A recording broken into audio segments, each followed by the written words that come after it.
Ok, salut à tous. Donc, comme promis, petite vidéo podcast. Donc, le sujet du jour, ce sera la préparation physique. Pourquoi? Parce que tout simplement, depuis le Covid, je me rends compte vraiment de l'importance de la préparation physique dans l'entraînement.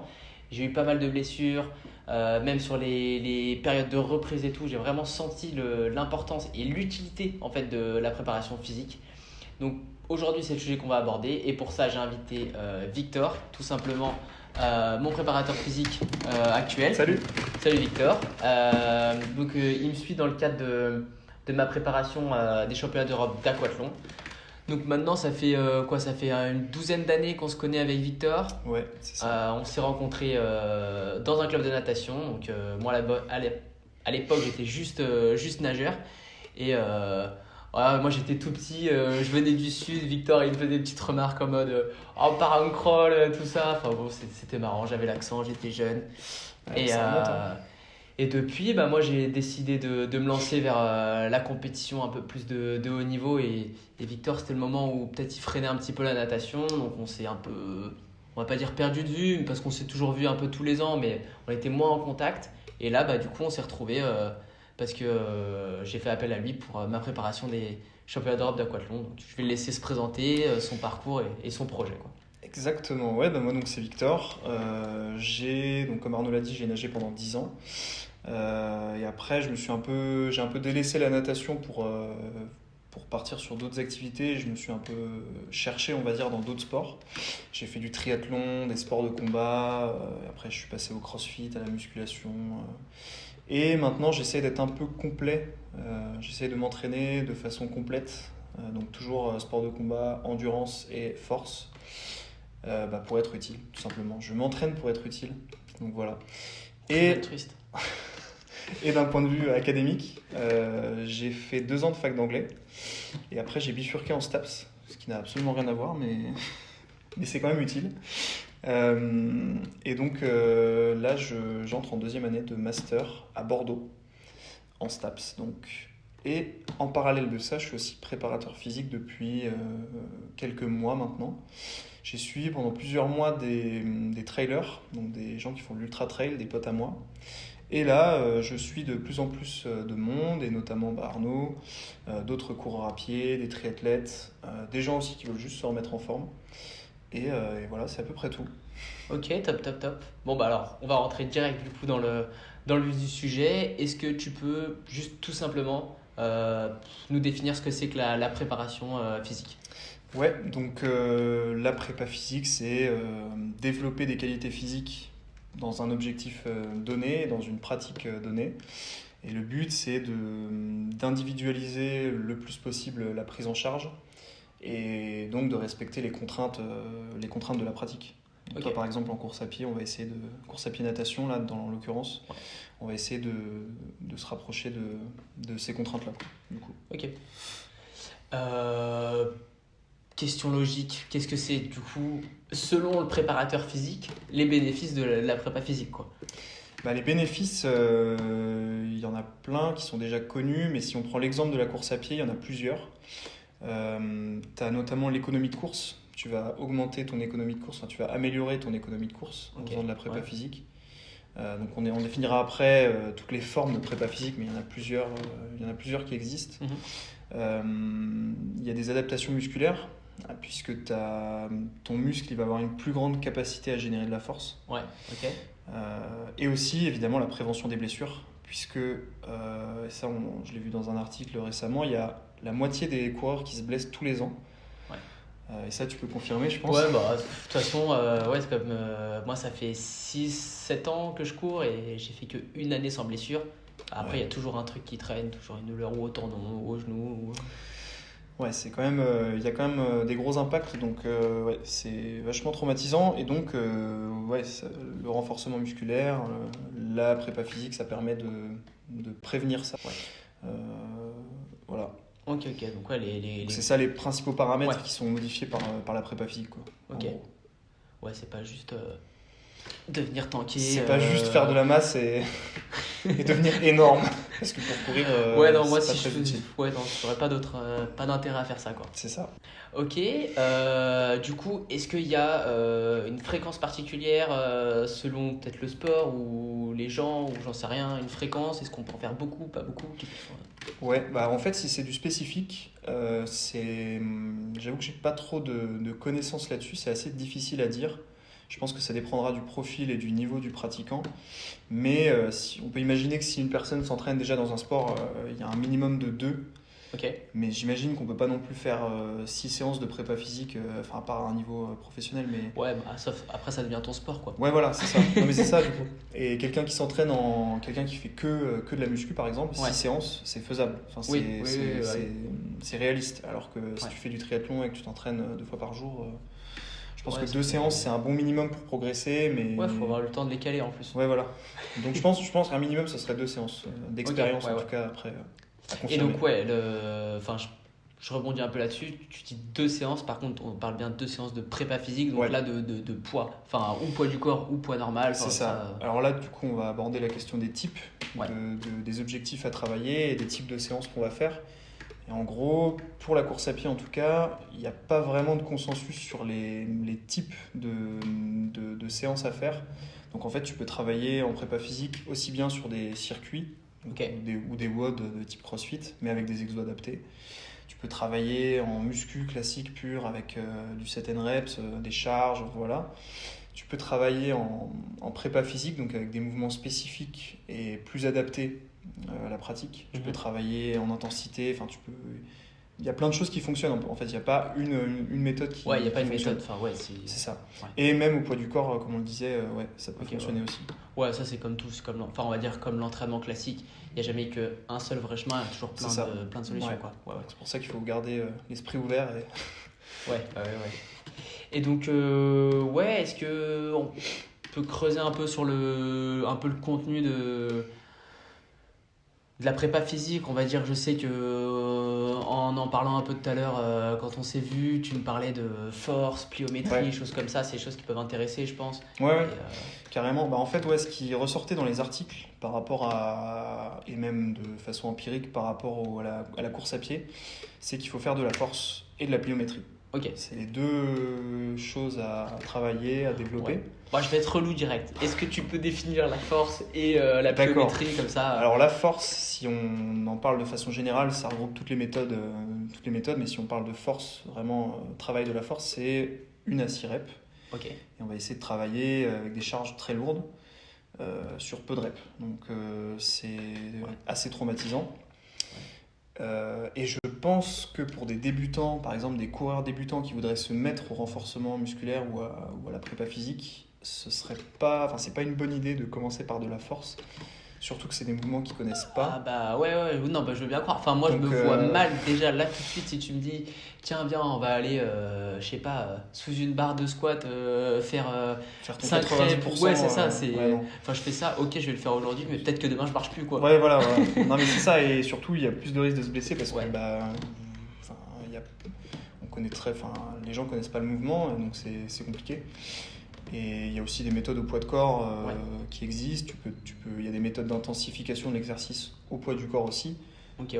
Quand tu joues sur les tempos, par exemple, enfin, il y a plein de méthodes. Mais du coup, est-ce que. Enfin, moi, j'avoue, par exemple, j'aime pas la salle, je suis pas un gars qui aime pousser des poids, les barres et tout. T'es le coureur qui aime pas la salle. Ouais, voilà, c'est Classique. ça. Et- Je comprends. Mais du coup, enfin, je ressens le bénéfice de ces trucs-là, donc, Ouais. de ça, donc j'y vais, Ouais. et avec grand plaisir parce que je sais que ça va apporter quelque chose.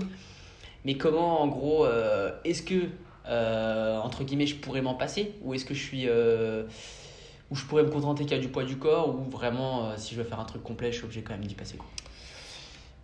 Je pense que pour un coureur débutant ou on va dire confirmé, du poids du corps à la maison avec éventuellement des petites charges additionnelles, donc des haltères ou des packs d'eau, enfin voilà, Ouais. des élastiques, ça peut le faire. Ok. Mais à un moment, si tu veux vraiment commencer à progresser et si tu prends vraiment du niveau, donc des gens Ouais. qui ont ton niveau ou des gens qui font des ultras, des courses très longues, je pense que c'est intéressant d'aller à la salle quand même et de éventuellement commencer à faire de la force. Ok, ouais. Y a pas de petit gain, de toute façon. Ouais, c'est ça. Ok, ouais. Et la plio, pour Ouais, te répondre, ouais. la plio, du coup, la plio, c'est les régimes de contraction, donc concentriques et excentriques, mais effectués le plus rapidement possible, en fait. On va essayer vraiment de travailler sur l'élasticité, le rebond, l'explosivité. Et donc, il faut la dissocier. Tu as la plio, on va dire, assez peu intensive, donc la plio extensive. Donc ça va être tout ce qui est, par exemple, la corde à sauter. Ouais. Ça, c'est pas mal. Et tu as la plio intensive, où là, c'est des sauts beaucoup plus intenses, où il y a des changements de direction. Et donc là, tu fais beaucoup moins de reps que sur la plio extensive. Ok. Ouais, c'est marrant ça. Parce donc que tu as deux types et tu choisis les types en fonction de la période de la prépa, quoi. C'est drôle parce que, enfin moi du coup sur les termes j'y connais rien, mais au nom j'aurais dit tu vois intensif sur intense, on va faire monter le cardio, donc j'aurais mis tout de suite la corde à sauter. Oui, d'accord. Donc c'est Oui, marrant. en vrai c'est pas bête. Mais tu t'es rendu compte la semaine dernière que Ouais, que c'était pas ça. sur la séance. Ok, bah tiens, tout bête, tu viens de partir sur la deuxième partie du podcast là, donc on va rentrer un peu dans le vif du sujet sur ce que tu as fait dans le cadre de ma préparation en fait. Avec toi. Ouais. Donc je vais juste replacer le contexte. Donc, je t'ai contacté il y a 8 semaines maintenant parce que j'étais en pleine blessure, donc syndrome de l'essuie-glace, inflammation du TFL, et j'étais en train d'en sortir et il fallait que je reprenne la course à pied et surtout que je sois performant là la semaine prochaine au championnat d'Europe. Donc je t'ai un peu mis la pression, je t'ai dit voilà, tu fais ce que tu veux, mais voilà, dans 8 semaines je vais être fort. Maintenant je ferai tout ce que tu me dis, c'est 6 fois, j'irai 6 fois, je m'en fous quoi. Donc est-ce que tu peux juste expliquer un peu Oui, on s'est vu il y a quasiment 2 mois et tu m'as expliqué tout ça. Et c'était un peu compliqué parce que tu sortais quand même d'une saison aux États-Unis, sur piste, enfin en athlée pur. Et donc tu avais déjà potentiellement atteint une fois le pic de forme et tu avais déjà, le volume, l'intensité avait déjà été géré. Donc là tu étais peut-être plutôt en off normalement. Ouais, c'est ça. Normalement, l'été c'est off et on reprend doucement, on fait beaucoup de volume. Et donc, c'était compliqué. En plus, tu avais effectivement potentiellement le ménisque, un problème au ménisque, le TFL. Qu'est-ce qu'il y avait d'autre ? Les ischios aussi. Les ischios, une faiblesse au niveau des ischios, mais ça a toujours été. Donc on a travaillé tout ça. J'ai pris tout ça en compte pour faire le plan. Après, ça a été compliqué aussi de gérer la charge d'entraînement, donc le volume, l'intensité, parce que je pouvais pas mettre un volume trop haut, puisque tu avais déjà eu un gros volume en début de saison, et en même temps aussi tu revenais de blessure, donc c'est vrai que c'était compliqué. Mais quand même, c'était le début juste avant la course, donc il fallait quand même refaire monter un peu le volume, et l'intensité, il fallait la faire baisser. Et oui, surtout en course à pied, t'as pas pu courir jusqu'à il y a 3 semaines. Ouais, c'est ça, là, ça fait. Si on va dire 4 semaines. 4 premières semaines, j'ai fait de la marche-course, donc c'était même pas de la vraie course, mais j'ai fait 20 km sur la semaine. Là, je vais frôler cette semaine avec les 40. Je suis déjà content parce que j'ai fait que courir et j'arrive à passer des séances, mais ouais, ça a été compliqué là-dessus. Ouais, donc c'était un peu un challenge. Et puis moi, je débute aussi, donc c'était intéressant de devoir m'adapter à tout ça. Et c'était vachement intéressant. Ça m'a mis pas mal de contraintes en termes de programmation, planification, périodisation. Ça m'a bien challengé, mais c'était cool. Ouais. Et on verra bientôt si ça porte ses fruits ou pas. Espérons. Et du coup, pour expliquer aux gens, les séances, c'était simple. C'était 3 séances, en gros, par semaine. Une séance vraiment un peu plus type muscu avec donc de l'endurance de force ou de la force vers la fin. Aussi, on a fait de la pré-fatigue, de la post-fatigue. On avait aussi une séance un peu plus type crossfit, enfin un WOD type crossfit, mais vraiment adapté à la course à pied. Donc ça, je pense que c'était pas mal. Et une séance de proprio que tu faisais tout seul, proprio, mobilité. Donc on a pu travailler pas mal de choses différentes. C'était intéressant. Je voulais pas trop te charger non plus, je savais pas trop, comme je t'ai dit, la charge c'était compliqué à gérer. Et je savais pas non plus vraiment ce que tu avais fait toute la saison, donc on a un peu tâtonné, mais c'était intéressant. Ouais. Non, puis on avait pas mal discuté aussi pour que tu puisses définir ton plan sur. Du coup, tu disais le volume c'était un peu compliqué, donc on avait dit pour pas avoir de traumatisme et tout, que je ferais le volume dans l'eau. Donc j'ai énormément nagé.